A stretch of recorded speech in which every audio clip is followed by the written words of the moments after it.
बिस्मिल्लाहिर्रहमानिर्रहीम। अस्सलाम वालेकुम viewers, welcome to my channel. आज हम बना रहे हैं ढाबा स्टाइल माश की दाल। तो वीडियो को एंड तक ज़रूर देखिएगा। अगर रेसिपी अच्छी लगे तो चैनल को सब्सक्राइब कीजिएगा, बेल आइकन के बटन को प्रेस कीजिएगा और वीडियो को लाइक कीजिएगा। चले जी, अब हम चलते हैं अपनी रेसिपी की तरफ। माश की दाल बनाने के लिए सबसे पहले मैंने माश ले लिए। माश मेरे पास तकरीबन 3 पाव के करीब है और ये दाल मैंने उबाल ली है। सिंपल तरीके से पानी में डाल के उसको उबाल लिया है और ये गल चुकी है। ये देखिए बिल्कुल गली हुई दाल है ये। इसी तरीके से आप भी गला लीजिएगा। उसके बाद हम चलते हैं मसालों की तरफ। मैंने दही ले लिया है जिससे हम सालन निकालने वाले जो चम्मच होते हैं, 1 पाव के करीब समझे मैंने दही लिया है। सालन निकालने वाले 2 बड़े चम्मच है ये। प्याज ले लिए हैं 3 अदद और उनको मैंने हरी मिर्ची डाल के चॉप कर लिया है। 3 अदद टमाटर ले लिए हैं, इसमें भी हरी मिर्ची 2 डालकर और मैंने इसको पेस्ट बना लिया है। प्याज में भी 2 हरी मिर्ची है और टमाटर में भी 2 ही हरी मिर्ची है। उसके बाद आ जाते हैं हम मसालों की तरफ। मसालों में चाट मसाला मैंने आधा चम्मच लिया है, अदरक ले लिया है 1 चम्मच, कश्मीरी लाल मिर्च ले ली है 1 चम्मच, कुटी लाल मिर्च ले ली है 1 चम्मच, हल्दी भी 1 चम्मच, नमक काला आधा चम्मच। ये मैं आपको टेबल स्पून की मेजरमेंट बता रही हूँ। चिकन पाउडर ले लिया है, चिकन पाउडर 1 चम्मच, लहसुन ले लिया है वो भी 1 ही चम्मच, सफ़ेद ज़ीरा लिया है आधा मतलब चम्मच टेबल स्पून, और पिसी लाल मिर्च ली है 1 चम्मच, सूखा धनिया लिया है 1 चम्मच। ठीक है, ये सारे मसाले इसके अंदर जाएंगे। और फिर उसके बाद मैंने यहाँ पर ले लिया है क्यूब, चिकन क्यूब ले लिया है और उसी के साथ मैंने हरी मिर्चें 2 से 3 हरी मिर्चें लेकर, बहुत मोटी थी, आजकल हरी मिर्ची बहुत मोटी आ रही है तो मैंने उसको फिर बीच में से छोटा पतला पतला करके थोड़ा बहुत काट लिया है। और लौंगी मिर्च ले ली है 4 अदद। इसके अंदर हम डालेंगे देसी घी और सिंपल घी, तो आप उस तरीके से घी ले लीजिएगा। अगर आपके पास देसी घी ना हो, असली घी ना हो, तो फिर आप सिंपल घी भी यूज़ इसके अंदर कर सकते हैं। लेकिन 2 से 3 चम्मच घी का टच इसको ज़रूर दीजिएगा तो उसका जायका बहुत अच्छा आता है। चलिए अब हम चलते हैं अपनी रेसिपी की तरफ। ये देखिए, सबसे पहले मैंने इसके अंदर डालना है ऑयल। जो मैंने देसी घी आपको बताया था, 2 से 3 चम्मच देसी घी के डाल दीजिएगा इसके अंदर।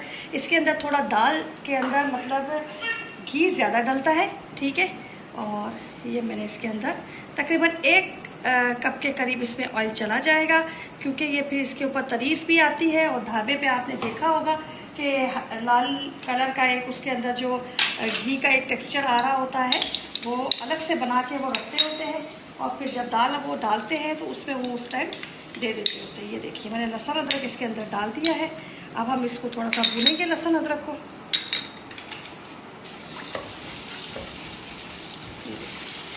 थोड़ा सा इसका कलर चेंज होगा तो हम इसमें फर्दर अपनी चीज़ें ऐड करना शुरू करेंगे।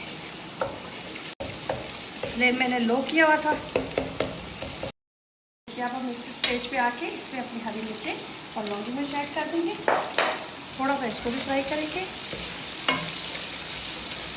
ये सिर्फ असली घी की वजह से जो होता है, उसकी वजह से ये आप देख रहे हैं कि कैसे इसकी खुशबू इन्हेंस हो रही है और ये जो ऊपर से झाग आ रही है, ये असली घी की वजह से आ रही है। और फिर इसी के साथ हमने अपना प्याज जो चॉप करके रखा था वो ऐड कर देंगे और इसकी हम थोड़ी सी भून करेंगे। हल्का सा इसका कलर हम चेंज करेंगे, ज़्यादा कलर हमें इसका नहीं चेंज करना। ये देखिए, हमारे प्याज ने अपना कलर चेंज कर दिया और अब हम इस स्टेज पे आके अपना डालेंगे इसमें टमाटर जो मैंने आपको दिखाए थे, और इस टमाटर को मिक्स करके और इसी के साथ हम अपने सारे मसाले ऐड कर देंगे।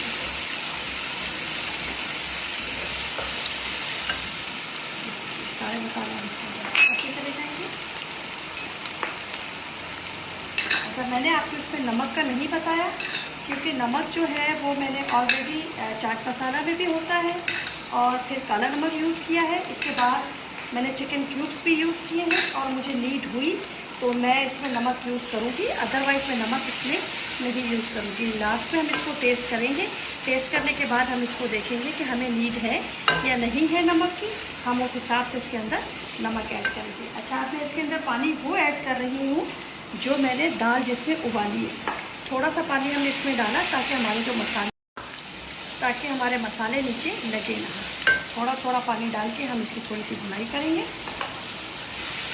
देखिए माशाल्लाह से इसका लुक कितना प्यारा आ रहा है, इसका कलर कितना प्यारा आ रहा है, आप देख रहे होंगे। बस बेसिकली हमें इसके सिर्फ मसालों का कच्चापन ख़त्म करना है, इसलिए मैं थोड़ा पानी डाल के इसकी भुनाई कर रही हूँ।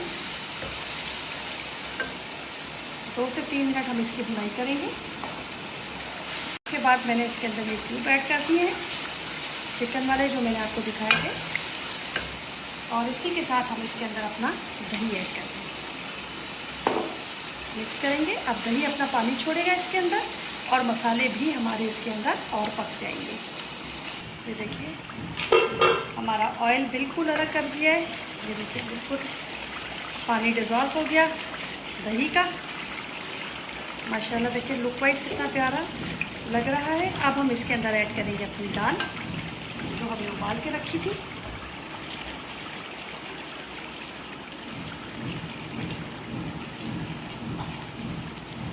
और दाल के साथ हम इसकी करेंगे थोड़ी सी भुनाई, क्योंकि दाल ऑलरेडी हमारी गली हुई है, लेकिन थोड़ी सी इसकी भुनाई हम करेंगे दाल के साथ। ये देखिए दाल ऑयल अलग कर रही है, बिल्कुल इसी तरीके से हमें इसकी थोड़ी सी भुनाई कर देनी है। पानी डाल के इसको 10 मिनट के लिए आपने दम पे छोड़ देना है। जो दाल में कसर होगी वो बिल्कुल ही इसके अंदर गल जाएगी और वो कसर ख़त्म हो जाएगी। तो सबसे पहले हम इसका नमक चेक कर लेते हैं। मेरी दाल गल चुकी है बिल्कुल, और मुझे इसमें नमक की नीड नहीं है। आपको नीड हो तो आप नमक इसके अंदर ऐड कर सकते हैं। मिर्च मसाले सब पूरे हैं इसके अंदर। अगर आप ऐड करना चाहें, आपको कम लगे तो आप ऐड कर लीजिएगा, नहीं तो ये मेजरमेंट जो मैंने आपको बताई है ये बिल्कुल परफेक्ट है, और इसी मेजरमेंट के हिसाब से आप बनाइएगा तो माशाल्लाह दाल बहुत अच्छी बनेगी। ये देखिए इस स्टेज पे आके ना मैं इसके अंदर डालूँगी थोड़ी सी कसूरी मेथी। ये देखिए समझे कि 1 टीस्पून डालिएगा, टेबल स्पून मत डालिएगा, थोड़ी सी डालनी है बेसिकली हमें इसमें खुशबू के लिए। अब मैं इसको दम पे छोड़ूंगी 5 मिनट के लिए, और फिर 5 मिनट बाद मैं आपको दिखाती हूँ इसकी पोजीशन, ठीक है।